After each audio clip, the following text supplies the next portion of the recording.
Et du coup, ce soir, ce sera Dracula Untold. Film qui revient donc sur les origines de Dracula, sur les motivations du personnage à devenir, on va dire, le personnage historique qu'on connaît. Enfin, Enfin, le historique. personnage historique. Le Historique, personnage fantastique qu'on connaît. d'histoire, on va dire, voilà. Personnage fantastique qu'on connaît. C'est assez étrange parce qu'en fait, là, ils font un lien avec du coup le fameux Vlad l'Empaleur, le Vlad Tepes, qui aurait été du coup à l'origine de Smith. Ouais, mais là, apparemment, c'est un homme aux ordres justement, de l'empaleur, en fait, de Vlad, qui devient Dracula, donc je sais pas trop ce que ça peut donner. Donc, le film en lui-même est réalisé par Gary Shore. Que je connais plus du tout, et Euh, visiblement, il a pas fait grand chose. non, il avait fait Plasma Ex Machina, Phasma Ex Machina, je sais pas du tout ce que c'est, ça a l'air d'être son premier film, on va dire, sur le Peut-être un grand film écran. d'étudiant, je sais pas. Ouais. En tout cas, bon, Ok, voilà. Dracula pas Untold, grand chose c'est. au casting, je trouve. Je veux dire, l'histoire, moi déjà, ça m'a fait beaucoup rire quand j'ai entendu dire ouais, c'est la vraie histoire de Dracula. Je veux dire, le type pactise quand même avec un démon. Il me semble que l'Empaleur n'ait pas fait ça. Je pense que ça aurait été un peu plus marquant. Non, là c'est pas Du vraiment. Je coup, pense pas que ce soit la enfin, vraie histoire de Dracula. Je non, pense non, que mais c'est c'est une comme ça que je l'ai origine entendu dans possible, on des, va dire. par les acteurs en fait. Quand j'ai vu un reportage. Du coup, je sais Oui, pas du tout à quoi ça m'attendre avec ce pourrait. film. En même temps, je sais que ça va être un film fantastique. Bon, ça surfe encore sur le côté vampire. Ils essaient peut-être juste de rajouter un petit truc derrière, mais je sais Ouais, ce qui me fait un pas. peu Je peur. m'attends à voir un film d'action. Ouais, mais ça va être ça. Mais ce qui me fait un peu peur, c'est le côté. J'ai peur qu'on reproduise le schéma de Maléfique, qui fait que le méchant, parce que Dracula est quand même censé être un méchant, euh, devienne gentil. Sois gentil, mais c'est certainement ce qui Voilà, va arriver. voilà, Parce que c'est j'attends de certainement voir, et ça. puis. Et j'ai un peu peur de ça, mais bon, ça peut être un film très sympathique quand même. Eh ben, on verra Et bien. du coup, ben, on va y aller. Et puis on revient dans quelques. Quelques secondes. À toutes. Bah écoute, le film était pas extraordinaire, mais pas mauvais comme ça. Pas mauvais non plus. Non, non, j'ai trouvé assez sympathique. Les scènes d'action étaient bien, peut-être un peu fouillis, mais bon, moi ça m'a Oui, pas je les ai trouvés quand même un peu moi, ça bordéliques m'a des fois. pas dérangé plus que ça. Mais il y a quelques bonnes idées dedans, quand même. Voilà, les acteurs sont sympas, sont plus. Peut-être un petit bémol sur l'acteur qui joue le grand méchant, que j'ai trouvé un peu passif en fait. Il sert pas à grand chose, finalement. Alors, qui c'est que t'appelles le grand méchant? Le chef turc. Ah, lui. Voilà, lui, je l'ai pas trouvé extraordinairement charismatique. On va dire que certains de ses lieutenants l'étaient beaucoup plus. Mais sinon, à part ça, voilà. Bon, après, gros bémol sur le fait que forcément, ils ont transformé Dracula en un gentil. Ce qui est Ouais, alors, bah, ils pas. ont fait en fait du personnage de Vlad Tepes quelqu'un qui se sacrifie pour ceux qu'il aime. Je peux comprendre le fait de ce sacrifice.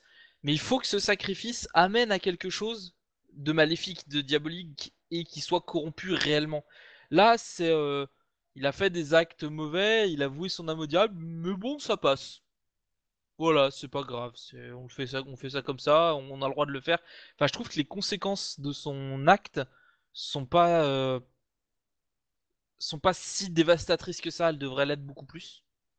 Aussi bien au niveau de sa personne qu'au niveau de son entourage. Mais elles le sont pas finalement. Il y a aucune conséquence. Et c'est le gros point noir pour moi de ce film. C'est ils ont absolument voulu en faire quelqu'un de très gentil. Trop gentil. Et alors qu'à la base, le personnage non vampire est quand même décrit comme quelqu'un d'ignoble. C'est quand même Vlad l'Empaleur, avant même de Ouais, parce devenir qu'il, Dracula. enfin, visiblement, il employait beaucoup de ses ennemis. Mais en gros, il est limite Mais plus méchant sans ses pouvoirs que avec.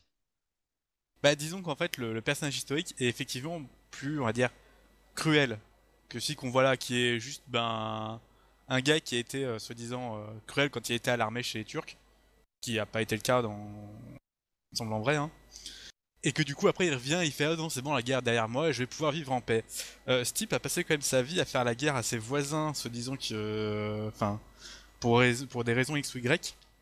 Voilà, il a fait quand même quelque chose, il a fait des trucs vraiment pas propres pour maintenir la sécurité de son état, qui marchait d'ailleurs. Voilà quoi, c'est vrai que là il arrive vraiment, c'est un gentil monsieur qui a son fils et qui est tellement heureux d'être avec lui. Ça fait un peu bizarre, ça change vraiment du personnage historique qu'ils veulent. Alors après, je dirais, il fallait que ce soit une histoire d'amour qui soit tragique et tout. En fait, ça ressemble beaucoup plus à ce qu'on a pu voir dans d'autres films, on va dire, qui se reprochent beaucoup plus sur le côté adolescent. Où genre, il y a une histoire d'amour tragique dans un conte d'heroic fantasy fantastique. On en a vu plein, en fait, ces dernières années. Et c'est un peu tous les mêmes. Ouais. Mais c'est vrai que c'est dommage. Ça amène rien, hein.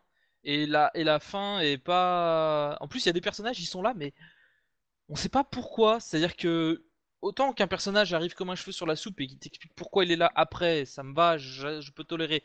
Mais qu'un personnage intervienne à deux moments dans le film et qu'il fasse à la fin quelque chose d'un peu impressionnant, mais enfin, et on sait pas pourquoi.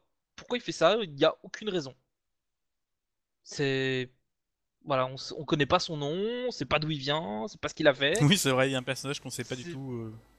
Voilà, il est là, il fait un truc et puis point barre. C'est fini, on n'en parlera plus jamais. Donc ça c'est un peu dommage, j'ai trouvé. Euh, la scène de fin donne une ouverture, c'est-à-dire qu'il y a la possibilité de faire un 2.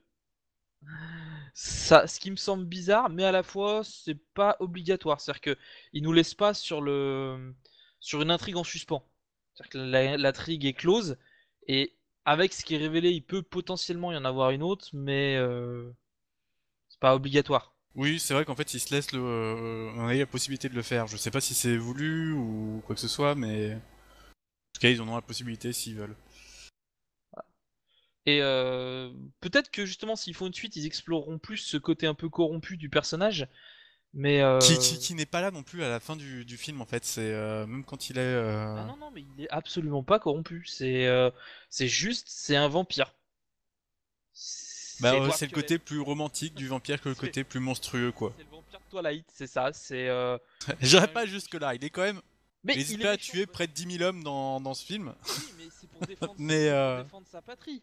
Il fait ça pour défendre sa patrie. Il fait ça, enfin, je veux dire, comme le oui, ferait n'importe quelle personne qui n'a pas ce pouvoir-là. Mais ce pouvoir devrait lui monter à la tête.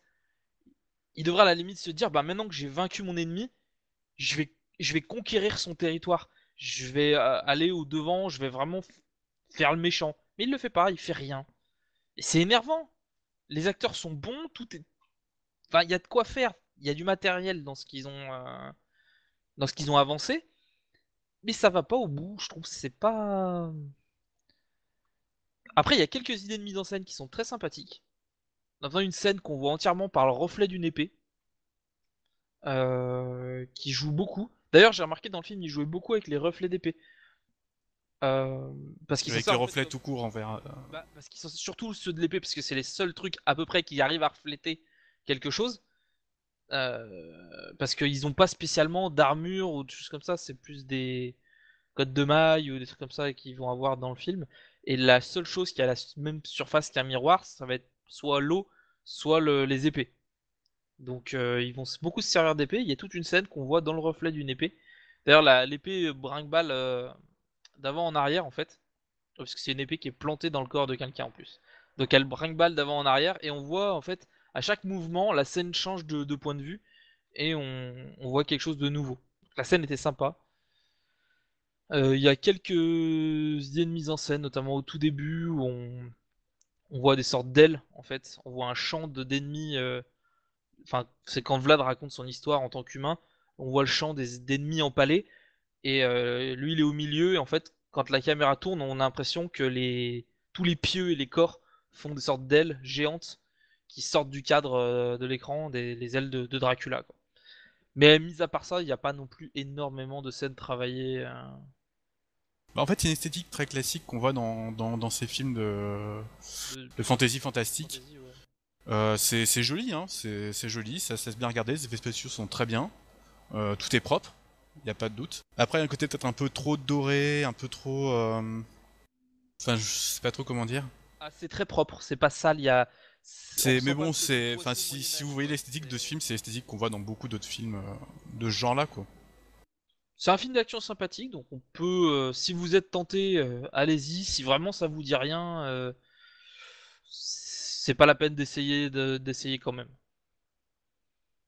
Oui, Voilà, c'est voilà, c'est un pas. film sympathique, mais doit pas être une priorité. C'est vraiment si vous appréciez ce genre de Non, film, actuellement il y a beaucoup mieux à allez-y, voir. mais c'est pas. Actuellement il y a beaucoup mieux à voir au cinéma.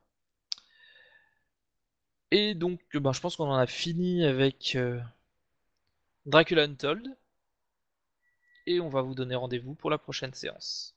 Au revoir. Ciao.